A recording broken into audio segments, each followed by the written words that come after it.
आज इंदापूरवरून पहाटे 4 वाजता आपण मुंबई येथे पोहोचलो आहे. आझाद मैदान येथे या सदर स्थळी उपोषण सुरू आहे व आपण आणलेला सर्व खाद्यपदार्थ, बिस्लरी बॉक्स, चिप्स, बिस्किट स्वरूपात मदत या ट्रकमध्ये आपण इथं सकाळी पहाटे 4 पासून वाटप सुरू ठेवलेलं आहे. ज्या लोकांचं सहकार्य आपल्याला लाभलं त्या लोकांच्या माध्यमातून, आपल्या मित्रपरिवाराच्या माध्यमातून जे अन्नदान गोळा झालं ते सगळं पहाटे 4 पासून आता या वेळेपर्यंत सुरू आहे. आत्ताशी का आपला निम्मा ट्रक संपलेला आहे, निम्मा माल हाय असा आहे. भरपूर मोठ्या प्रमाणात वाटप होत आहे, भरपूर मोठ्या प्रमाणात वाटप होत आहे. अनेक जिल्ह्यातून, अनेक गावातून लोक येत आहेत.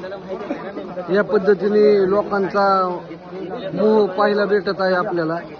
तसेच मी इंदापूर तालुक्यातील, इंदापूर शहरातील सर्व संघटना असतील, विविध प्रतिष्ठान असतील, समाज बांधव असतील, यांना आव्हान करतो की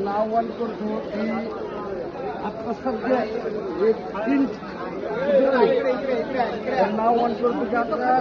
एक 3-4 दिवस तर कोणी इथं अन्नदान आणू नये. भरपूर मोठ्या प्रमाणात साठा इथं सर्व पदार्थांचा आहे.